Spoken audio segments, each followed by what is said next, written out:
مصر کے شہر قاہرہ کے اندر ایک چھوٹے سے گاؤں میں ایک قاضی تعینات تھا۔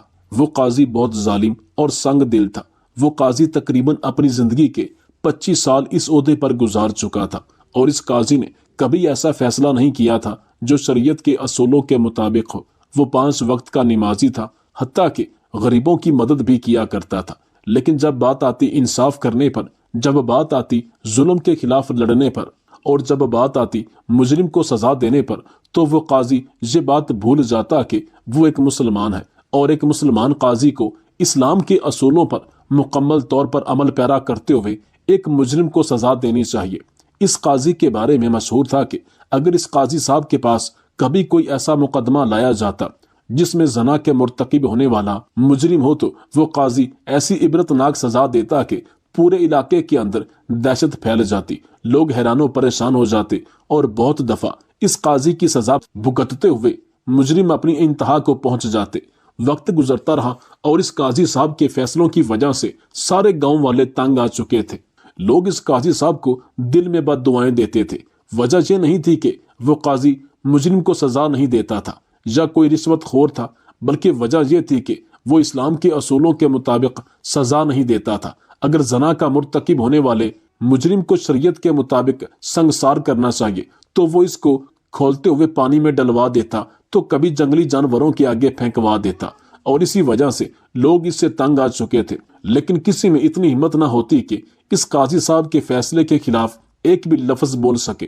اس قاضی کے بارے میں مشہور تھا کہ اس قاضی نے کبھی کسی بے گناہ کو بغیر ثبوتوں اور گواہوں کے سزا نہیں دی تھی، کبھی کسی مظلوم پر ظلم نہیں کیا، کبھی کسی بے گناہ کو غلط سزا نہیں سنائی۔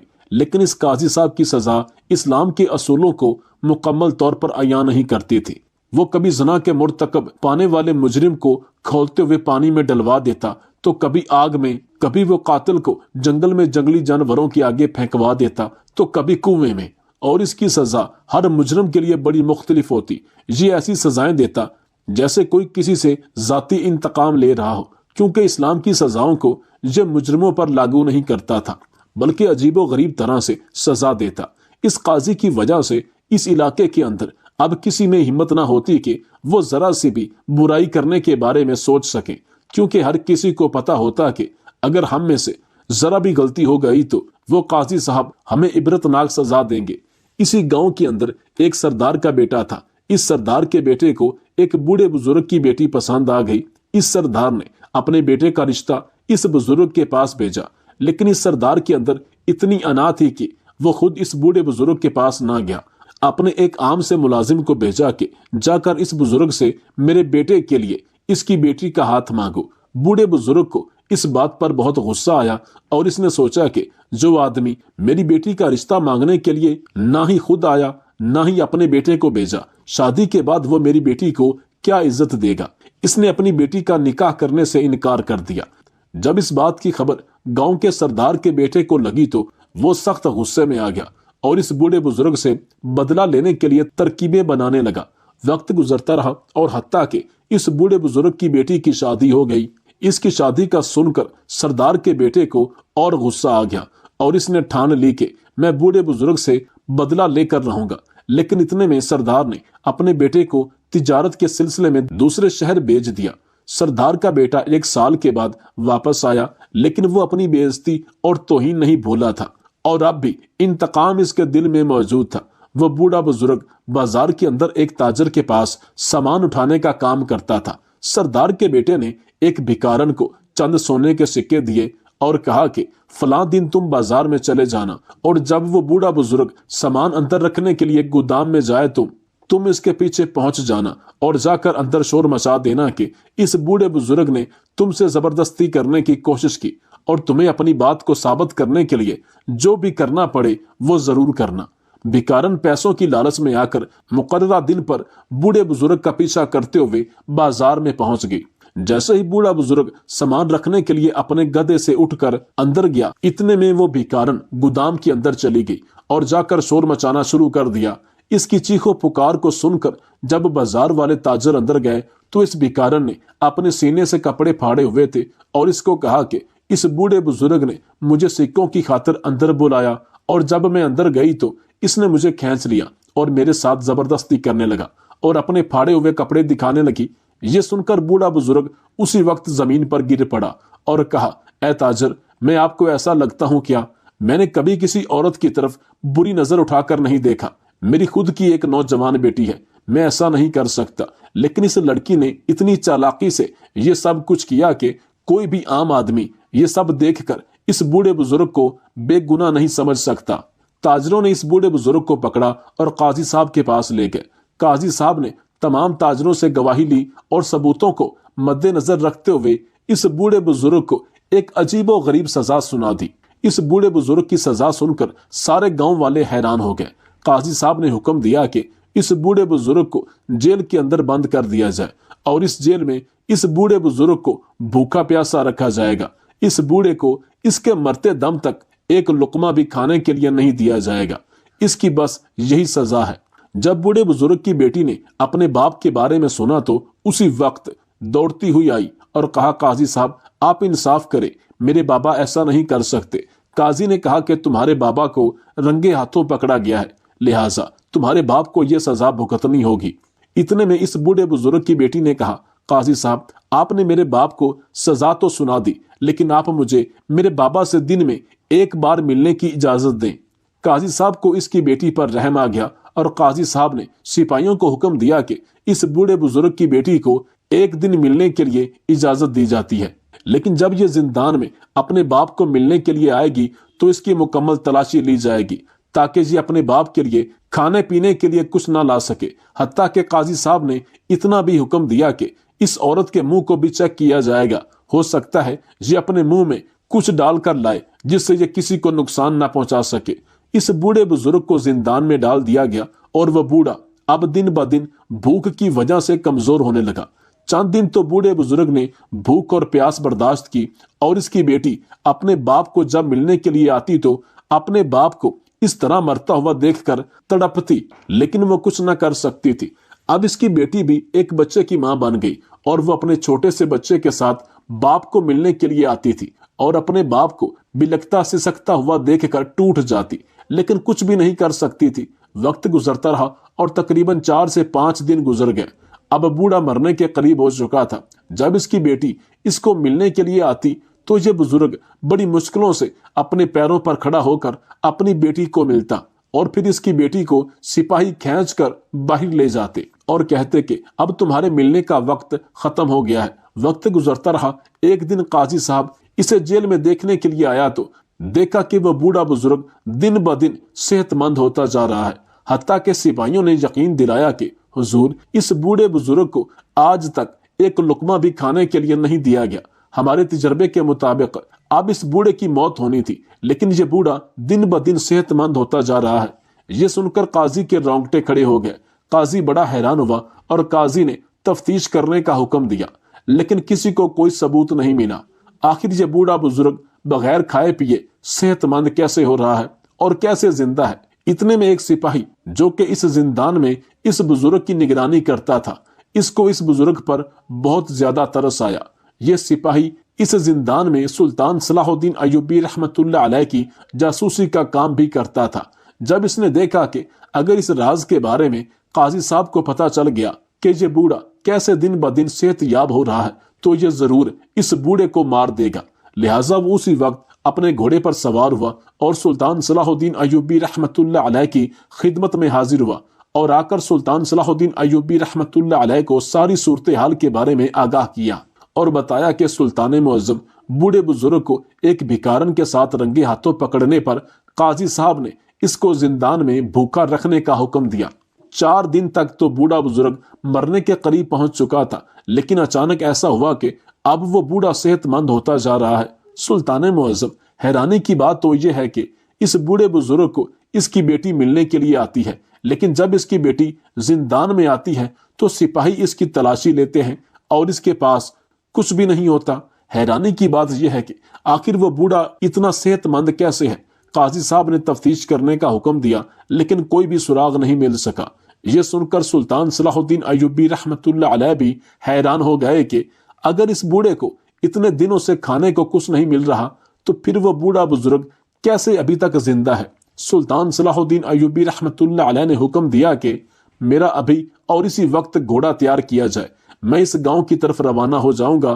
تو اتنے میں وہ سپاہی کہنے لگا، سلطان معظم آپ کیا کرنے کا ارادہ رکھتے ہیں؟ تو سلطان نے کہا کہ میں سب سے پہلے اس بوڑھے بزرگ کے پاس جاؤں گا جس کو اس قاضی نے زندان میں بھوکا مرنے کے لیے چھوڑ دیا ہے، اور اس کو جا کر رہائی دلاؤں گا اور اس سے اس راز کے بارے میں پوچھوں گا، اور اس کے بعد اس قاضی کو ایسی عبرتناک سزا سناؤں گا جس کو دیکھ کر تمام گاؤں والے حیران ہو جائیں گے۔ سلطان کو غصے میں دیکھتے ہوئے اس سپاہی نے کہا، سلطان معظم میں بھی یہی چاہتا ہوں، لیکن آپ اگر اس بوڑھے بزرگ کے پاس گئے تو بوڑھا بزرگ کبھی بھی آپ کو غصے کی وجہ سے نہیں بتائے گا کہ اس کے زندہ ہونے کے پیچھے کیا راز ہے، لہٰذا میں یہی چاہتا ہوں کہ آپ میری جگہ بھیس بدل اس زندان میں جائیں اور اس راز کے بارے میں معلوم کریں کہ آخر اتنا زیادہ محاصرے کے باوجود، اتنے سپاہیوں کے باوجود آخر وہ بوڑھا بغیر کھائے پیے کیسے زندہ ہے۔ سلطان صلاح الدین ایوبی رحمت اللہ علیہ کو اس سپاہی کی یہ ترکیب پسند آ گئی، اور سلطان اسی وقت اس سپاہی کا بھیس بدل کر اپنے گھوڑے پر سوار ہوا اور اپنی منزل کی طرف روانہ ہو گیا۔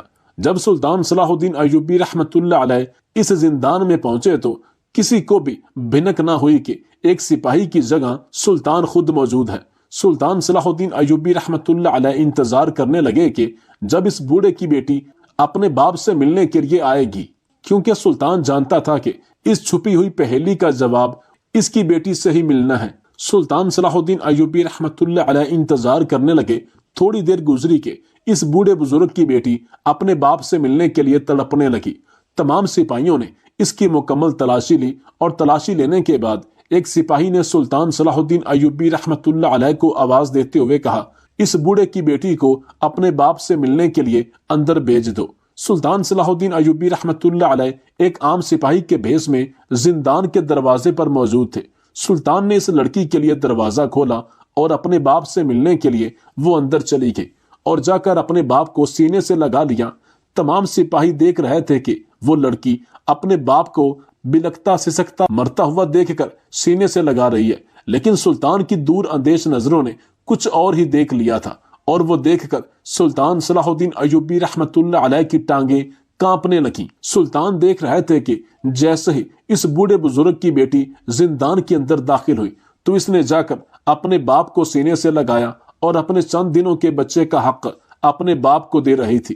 اگر اس بات کو سادہ سے الفاظ میں بیان کیا جائے تو اس بوڑھے بزرگ کی بیٹی اپنے ہی باپ کو اپنے سینے سے دودھ پلا رہی تھی۔ یہ منظر سلطان صلاح الدین ایوبی رحمت اللہ علیہ کے لیے قیامت سے کم نہیں تھا۔ سلطان کو خود پر قابو رکھنا بہت مشکل ہو رہا تھا۔ سلطان صلاح الدین ایوبی رحمت اللہ علیہ پیٹھ کر کے کھڑے ہو گئے اور یہ سوچنے لگے کہ اب میرے غضب سے اس قاضی کو کون بچائے گا جس نے ایک بیٹی کو اس طرح کام کرنے پر مجبور کر دیا۔ تھوڑی دیر کے بعد سپاہیوں نے حکم دیا کہ اس بوڑھے کی بیٹی کو واپس گھر بھیج دیا جائے۔ سپاہی اس کو زندان سے باہر لے کر گئے، اور اب سلطان صلاح الدین ایوبی رحمت اللہ علیہ نے اپنا بھیس ہٹایا اور اس بوڑھے بزرگ کو کہا، بابا جی جو آپ کے ساتھ ناانصافی ہوئی اس کا انجام اس قاضی کو بھگتنا پڑے گا، اور آپ اس انجام کو اپنی آنکھوں سے دیکھ لیں گے۔ جب اس بوڑھے بزرگ نے سلطان صلاح الدین ایوبی رحمت اللہ علیہ کو دیکھا تو وہ زارو قطار رونے لگا، اور اتنے میں اس بوڑھے کے منہ سے نکلنے والے الفاظ سے تمام سپاہیوں کو پتہ چل گیا کہ دروازے پر موجود عام سپاہی کے بھیس میں کوئی اور نہیں تھا بلکہ سلطان صلاح الدین ایوبی رحمت اللہ علیہ خود موجود تھے۔ تمام سپاہی سلطان کے قدموں میں گر گئے اور سلطان سے فرمانے لگے، سلطان معظم یہ سب کرنے پر ہمیں قاضی صاحب نے مجبور کیا تھا، ہم ریاست کے غلام ہیں اور قاضی صاحب ریاست کے ملازم ہیں، لہٰذا اس کا حکم ماننے کے علاوہ ہمارے پاس کوئی چارہ نہیں تھا، کیونکہ اس قاضی کو تعینات بھی تو آپ ہی نے کیا تھا۔ تو سلطان صلاح الدین ایوبی رحمت اللہ علیہ نے حکم دیا کہ یہ بھی ریاست کا حکم ہے کہ تم ابھی اور اسی وقت جاؤ اور اس بوڑھے قاضی کو اپنے گھوڑے کے پیچھے گھسیٹتے ہوئے میری عدالت میں حاضر کرو۔ سلطان صلاح الدین ایوبی رحمت اللہ علیہ اس گاؤں کے درمیان میں چلے گئے، وہاں عدالت لگ گئی۔ سلطان کے بیٹھتے ہی اس قاضی کے خلاف شکایتوں کے انبار لگ گئے۔